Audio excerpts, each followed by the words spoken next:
Okay, hello everyone. Welcome back to the channel. Partha Pratim Majumdar. আজি আমি discuss কৰিম আমাৰ ACTS বেটছৰ বিষয়ে। যিহেতুকে আমি লাষ্ট ভিডিঅ'ত ডিছকাছ কৰিলোঁ আমাৰ এছাম CEE 2025-ৰ গোটেইখিনি কথা ডিছকাছ কৰিলোঁ আমি। চ' আজি আমি ডিছকাছ কৰিম আমাৰ ACTS বেটছ বিকজ বহুতে সুধি আছিলে যে এই বেটছটো কি হয়, এই বেটছটোৰ ইনফৰ্মেশ্যনখিনি কি হয়, ফিজ কিমান হয়, ইয়াত টেষ্ট চিৰিজ কিমান থাকিব, লগতে অন্যান্য কিছুমান সমূহ আমাৰ বস্তুবোৰ সুধি আছিলে। So' let's start our video'. Why you need a test series? So first of all, আমি test series আমাক লাগে কিয়? So the most important thing is consistency because আপুনি আপোনাৰ যিটো ডেইলি শিডিউল হয়, উইকলি শিডিউল, মান্থলি শিডিউল বা yearly schedule হয়, তাত আপুনি কনচিষ্টেণ্ট হৈ পঢ়িব পাৰিছে নাই, অৰ যিখিনি পঢ়িছে সেইখিনি আপোনাৰ মনত আছে নে নাই, বা যিখিনি মনত আছে সেইখিনি আপুনি এক্সামত MCQsখিনি কৰিব পাৰিছে নে নাই, সেই বস্তুটো আমি চাবৰ কাৰণে আমাক টেষ্ট চিৰিজ লাগে। That is consistency. Second thing is competition, যে আপুনিতো পঢ়ি আছে বাট আপুনি গম নাপায় যে আপোনাৰ লগৰটোৱে কিমানখিনি পঢ়ি আছে, আপোনাৰ বন্ধু বান্ধৱীসকলে কিমান পঢ়ি আছে, তেওঁলোকৰ মাৰ্কছ কিমান আহি আছে। ত' টেষ্ট চিৰিজ হ'লে সেইটো এটা বেনিফিট হৈ যায়। কেয়াৰ কি? কেয়াৰ নিজৰ কাৰণে, নিজৰ যিটো আপোনাৰ মেণ্টেল ছেটিছফেকশ্যন, নিজৰ যিখিনি পঢ়া পাতি তাৰ কেয়াৰ ল'বৰ কাৰণে আপোনালোকে টেষ্ট চিৰিজ ল'লে ভাল। এতিয়া এইটো ফ্ৰীও থাকে, আমাৰ পেইডো থাকে অফক'ৰ্ছ। আমি লাষ্ট ইয়েৰো ফ্ৰী টেষ্ট চিৰিজ দিছিলোঁ এণ্ড আমাৰ পেইডো লাষ্ট ইয়েৰ আছিলে। এইবছৰ আমাৰ free test series and paid test series থাকিব। বাট পেইডৰ কথা মই কিয় কৈ আছোঁ, যিহেতুকে পেইড টেষ্ট চিৰিজ আমাৰ এতিয়া অলৰেডি কাৰেণ্টলি চলি আছে।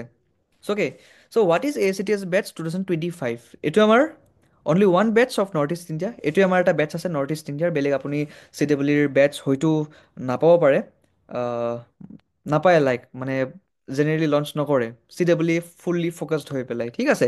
য'ত আমাৰ থাকিব 30 ট'টেল টেষ্ট থাকিব এণ্ড লগতে আমাৰ এক্সেছ টু প্ৰিভিয়াছ টেষ্টো থাকিব। মানে আমি যিখিনি টেষ্ট অলৰেডি কণ্ডাক্ট কৰিছিলোঁ লাষ্ট ইয়েৰ বা তাৰে লাষ্ট ইয়েৰ, সেইখিনি টেষ্টৰ আমি এক্সেছখিনি ষ্টুডেণ্টসকলক দি দিম।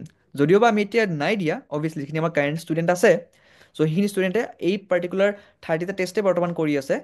বাট প্ৰিভিয়াছ টেষ্টখিনি আমি এক্সেছ দিম, সোনকালে দিম, বাট এতিয়ালৈকে নাই দিয়া। কিয় নাই দিয়া? বিকজ অবভিয়াছলি আমি মানে আমাৰ 30টা টেষ্ট যিখিনি কৰিব লাগে সেইখিনি যদি ভালকৈ এটা গ্ৰিপ লৈ লওঁ, তেন বাকীখিনি টেষ্ট আমি কৰি থাকিব পাৰিম ধুনীয়াকৈ। সেইখিনি আমাৰ জানুৱাৰীৰ এণ্ডত বা ফেব্ৰুৱাৰীলৈকে আমি কৰিব পাৰিম, একো প্ৰব্লেম নাই।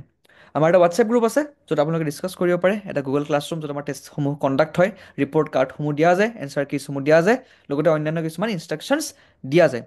মেণ্টৰশ্বিপ প্ৰগ্ৰেম কি হয়? মেণ্টৰশ্বিপ প্ৰগ্ৰেম বেচিকেলি আমাৰ যিটো হোৱাটছএপ গ্ৰুপ আছে তাত আমাৰ নট অনলি মানে ষ্টুডেণ্টছ বাট অলছ' মেণ্টাৰ্ছ আছে, CEE ফেকাল্টিজখিনি আছে, আমাৰ মেণ্টাৰ্ছখিনি আছে, লগতে আমাৰ ACৰ ক'ব গ'লে অলৰেডি ফেকাল্টি তেওঁ আছে। এণ্ড আমি মানে এটা মানে হোলচাম এটা আমাৰ গোটেইখিনি বস্তু মানে আমি এটা পাৰ্টিকুলাৰ এটা কমিউনিটি টাইপ বিল্ড কৰিব ট্ৰাই কৰিছোঁ। এণ্ড নট অনলি ফ্ৰম দিছ ইয়াৰ, আমি এই বস্তুটো 2020ৰ পৰাই কৰি আছোঁ, 2020, 21, 22, 23, 24। চ' ইনফেক্ট আমাৰ যিটো ফাৰ্ষ্ট বেটছ আছিলে তেওঁলোকে ইনফেক্ট পাছ আউটো হৈ গ'ল, ঠিক আছে। চ' তেনেকুৱা ধৰণৰ কথা মানে। অ'কে, চ' ইয়াত আমাৰ এইটো এটা পাৰ্টিকুলাৰ আমাৰ চিডিউল হয়। আমি প্ৰপাৰলি আমাৰ ডিফাইন কৰা আছে যে টেষ্ট 1, টেষ্ট 2, টেষ্ট 30লৈকে কোনকেইটা ডেটত আমাৰ পৰীক্ষাখিনি হ'ব, ফিজিক্সৰ, কেমেষ্ট্ৰি আৰু মেথছৰ চিলেবাছ কি কি থাকিব।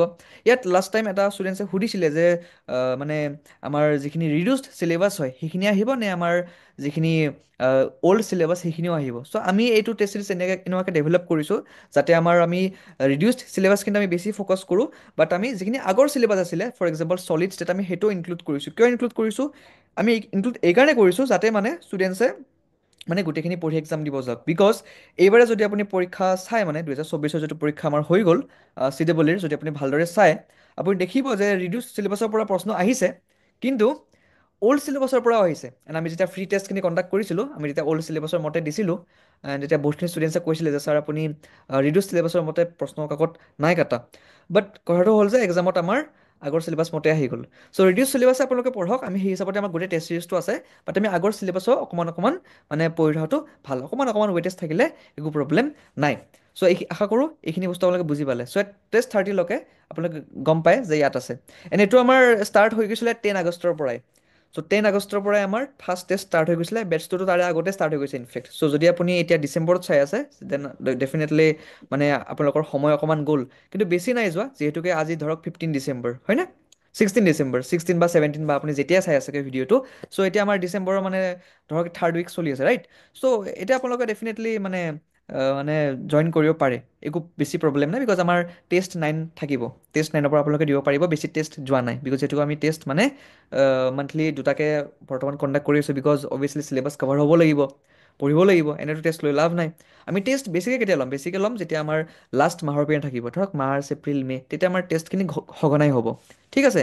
নাও হাউ টু এনৰোল। চ' আপুনি হোৱাটছএপ নাম্বাৰটোত হোৱাটছএপ কৰিব, তাত কল নাযায়, সেইটো কলিঙৰ কাৰণে এভেইলেবল নাই, অনলি হোৱাটছএপ আছে। চ' হোৱাটছএপ কৰিব with Euro full name, capital letter small letter doesn't matter, with Euro full name WhatsApp কৰিব। লগতে স্ক্ৰীনশ্বট অফ পে'মেণ্ট দিব 999। কেনেকৈ পে'মেণ্ট দিব? যেতিয়া আপোনালোকে নিজৰ নামটো লিখি হোৱাটছএপত পঠাব, আমাৰ ধুনীয়াকৈ পে'মেণ্ট আই ডি দিয়া যাব, তাত 999 পঠাব এণ্ড স্ক্ৰীনশ্বট অফ পে'মেণ্ট দিব। ঠিক আছে। এণ্ড আমাৰ ফিজটো 999 হয়, ভেলিড টিল 19 ডিচেম্বৰ অনলি। তাৰপিছত আমাৰ ফিজটো 1599 হৈ যাব। বিকজ একচুৱেলি আমাৰ ফিজটো 1599 হয়, বাট আমি 999 ৰাখিছোঁ অনলি ফৰ 19 ডিচেম্বৰলৈকে। ঠিক আছে। Link is in the description. Thank you for ৱাচিং দিছ ভিডিঅ'। আই হোপ আপোনালোকৰ কিবা হেল্প হৈছে। চাওক, ইটছ নট ইম্পৰ্টেণ্ট যে আপোনালোকে টেষ্ট চিৰিজ এতিয়াৰ পৰাই কৰি থাকে। মই নিজে কৈ আছোঁ ভাই, বিকজ আপোনালোকৰ চিলেবাছ কভাৰ নহ'ব পাৰে, আপোনালোকৰ হয়তো বৰ্ড এক্সাম থাকিব পাৰে, বাট যে একো নকৰাতকৈ কিবা কৰা ভাল হয় ডেফিনেটলি। ফৰ এক্সাম্পল, আপুনি এতিয়া টেষ্ট চিৰিজ নাই কৰা, একো নাই কৰা, এনেই আছে, তাতকেতো এটলিষ্ট বেটাৰ হয় যে আপোনালোকে এটলিষ্ট টেষ্ট চিৰিজ দি আছে। মান্থলি 2টা টেষ্টহে লিখিব লাগে, 3-3 ঘণ্টাহে। আপোনালোকৰ এটা মাহত 6 ঘণ্টা এটা গ'লে মানে আই থিংক দিব পাৰিব। বিকজ এটা মাহত যদি আপুনি 6 ঘণ্টা এটা দি আছে, মানে 3 ঘণ্টা 3 ঘণ্টা 6 ঘণ্টা দি আছে, তেন্তে আপোনালোকৰ ইমান লছ নাই মোৰ হিচাপত। যিহেতুকে আমাৰ ফালৰ পৰা গোটেইখিনি এনচাৰ কিজ দিয়া যায়, গোটেইখিনি ৰিপৰ্ট কাৰ্ড দিয়া যায়, এণ্ড সেই গোটেইখিনি ফেচিলিটিছ দিয়া যায়। চ' আই ডোণ্ট থিংক মানে কিবা হয়তো প্ৰব্লেম হ'ব লাগে। ঠিক আছে।